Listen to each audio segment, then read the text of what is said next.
Edumatch. You're at Edumatch. Edumatch. Don't miss Edumatch. Don't miss Edumatch. You're at Edumatch. Edumatch. Don't miss Edumatch. Don't miss. All right. Hello, Edumatch family. How are you doing? I hope you're having a fantastic day. I am so excited to be here for another EduLaunch of our newest book called Getting to the Heart of Teaching. And I'm excited also to show you the cover. The cover is beautiful. So I'm excited about that. Oh, there it is. There it is. It's beautiful. And we have our author, the author of Getting to the Heart of Teaching here, Dr. Casey. Jakubowski, Mandy. Thank you. I can't. My tongue does not work that way. I don't know why I can't say your last name. But we have Dr. Casey here. He has been here a few different times because this is his third book with Edumatch. And so we're excited to celebrate that today. And so we're going to jump right into it. Oh, yes. Let's see those two. We also have Thinking About Teaching and A Cog in the Wheels, or A Cog in the Machine, sorry. And so we have those two things. Those two books as well. And you can find all of them on our website and on Amazon, of course. So Dr. Casey, why don't you go ahead and introduce yourself for anyone who's not familiar with your work? Hi, everybody. My name is Casey Jakubowski, born and raised in Buffalo, New York, lived all across upstate New York, serving rural districts, urban districts, and now I am a college professor down on the eastern shore of Maryland, which means mid-Atlantic, and I specialize in rural education, social studies education, civics education, but more importantly, and this is where I think this is really the book matters, is how to recruit, retain, and make sure you don't burn out as a teacher. And that's what I like to say. Mm-hmm. Okay, awesome. Yeah, so let's talk a little bit more about that because that is really the heart of the book. So what was your inspiration behind writing Getting to the Heart of Teaching? Mandy, for a lot of it, it's new teachers, especially secondary teachers, are not taught to do interdisciplinary work.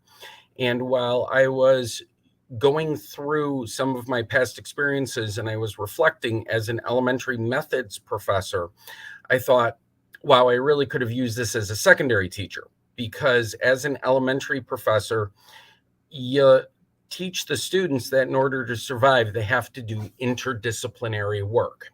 And I thought, why not recenter history and the humanities as that interdisciplinary work for A, the teacher's survival, but B, more importantly, so that students understand that they are living and breathing history and arts every day. STEM's important, but really we got to start talking about HEARTS, which I believe is an acronym for getting to the humanities, education, arts, reflection, technology, and science, or HEARTS. Huge shout out to Aaron Sorensen, the director of the Catskill Regional Teaching Center, who suggested I go with HEARTS because I was thinking about something else. Yeah, that's amazing. And I love that. And it's funny how it always amazes me how the education pendulum swings, right? Like we go from the the STEM, and then I feel like we're kind of starting to swing, even though STEM's huge and everyone's still talking about it. We want more women in STEM, all of those things. I feel like we're starting to almost self-correct a little bit and think about people as humans and what that actually means. And like the humanities are just a part of that. Like it's a part of growing our human. And so I really love that. So why was this, and you touched on this a little bit, but why was this book in particular just so important for you to write? Two reasons. First of all, we have to make sure that teachers realize they don't have to do it all. They can collaborate across disciplines.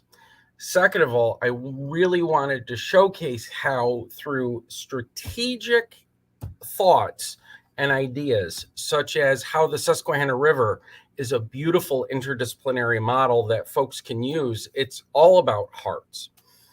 I want to make sure that with this book, teachers, administrators, and communities can see how valuable they are. And especially in rural areas where people are like, oh my gosh, what do we really have?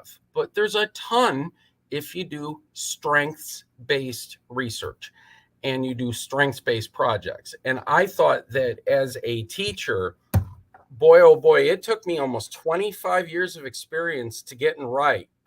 Why not give something out there to the community and to teachers so that they could look at it in year 1, 2, 3, 4, or 5 and go, oh, this is doable. Plus, Mandy, I got to be honest with you. I love history. I'm a recovering history teacher, and I think we can't lose humanities and fine arts, and we've been losing them. I don't listen to the radio to talk about the latest rocket or math problem. I listen to the radio where they talk about music, art, history, or something that really matters. Yeah, absolutely. And really, like when we talk about STEM or STEAM, however, some people are calling it STEAM.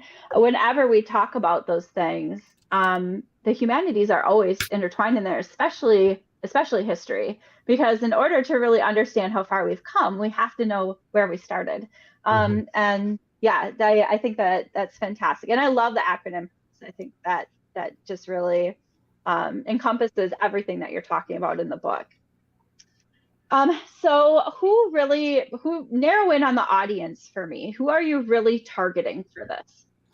I would like pre-service teachers. I would like college professors, and I would like in-service teachers and district directors of curriculum to really read the book.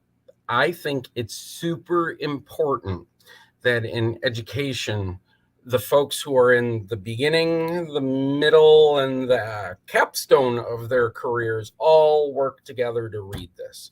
If you are a director of anything in a school district, this should be your summer PLC book. If you are teaching methods or you are teaching how to do education, this should be your course assignment. If you are, quite frankly, a person who is not too sure, my introductory chapters kind of remind you what different humanities, social sciences, and the sciences are. I define each of them in here because who the heck remembers their first 2 years of college, right? I certainly do, but I went to Fredonia and I'm starting to fade a little bit on what I learned. So it's a really cool refresher, but it also, importantly for novice teachers, they can pick this up. They can flip to a chapter where we look at cross-disciplinary investigations, and they can, that's chapter 4, by the way, and they can look at how to do some really cool cross-disciplinary work through the World Trade Created book. Or if, say, you want to learn more about the river that's by you, you can use the chapter on the Susquehanna to really look at what you're doing locally. And the coolest thing in the world is, who does not like a nice, cool cemetery? I wrote about how you can use a cemetery as a chapter in the book to do all of the hearts. And it's not saying STEM's not important or STEAM's not important, but it's flipping it so that the humanities are the lead, because we've got to reframe it to the humanities. Yeah, absolutely. So what other resources do you suggest for readers, and then where can they find you as well? So they want more information about this. They're all about getting to the hearts of teaching. What can you tell them? Well, I, of course, want to humble brag about my books, which are, of course, something that you may want to think about on Edumatch. But more importantly, Mandy, I'm in the process of redesigning my Weebly page, because I have a CTJ Solutions Weebly page, and I also have the Twitter link, and I'm also on Facebook. But quite frankly, I feel like I'm not shouting out into the void anymore. I need to start having conversations. And so I'm redesigning a couple of my websites so that people can get a hold of me. But look me up on Facebook, look me up on LinkedIn. Most importantly, follow me on Twitter. I'm on Mastodon too, but still learning how to use that. All I know is I don't want to go the way of a Mastodon. So I got to learn how to be better. Yeah, no doubt. And Casey is also regularly going to conferences and presenting and all of those types of things as well. You can find more information on his Twitter page and his profile. It has some information about what he does in there. And yeah, and you can find him at his soon to be newly designed website as well. So Dr. Casey, thank you so much for being here today and for taking the time with us to talk a little bit about your book and get it out there. And we're super excited that it's your launch day. So congratulations. Thank you. Now, Mandy, I've been doing some work on Facebook and social media that if people tweet, tag, they're entered into a drawing. And one of the cool things is that we have about 15 people who have entered into the tweet, tag others, retweet. And as soon as we get 25 people to have retweeted, tagged at least 5 others, then what we'll do is I will announce the first winner of the book. And I got to tell you, I think it's going to be so cool because they get an autographed copy. It's sent to their school address or their home address. But the other area is that I've been offering a free Zoom to college professors that adopt my book for their courses. I just got done with one at SUNY Oneonta. I got done with another one at SUNY Buffalo University. And I am looking to partner and collaborate because I think that the most important story and tale of these 3 books is the journey. And the journey is, let's not do it alone. Let's do it together. Yeah, absolutely. I love that. Well, for all of our EduMatch family, we're so excited that you could be here today and join us for Dr. Casey's EduLaunch.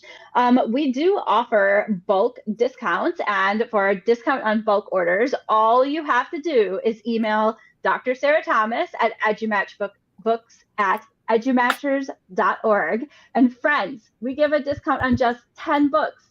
10 books is barely any. You can it's not very many at all to give a discount. We give an awesome discount for that. So please do check out our books and check out our website at www.edumatch.org for professional learning opportunities and to purchase books like Dr. Casey's amazing new book or his other 2 books as well. So again, you can find all of our books on Amazon, Barnes & Noble, and our website. So thank you again, Dr. Casey, and congratulations on your launch.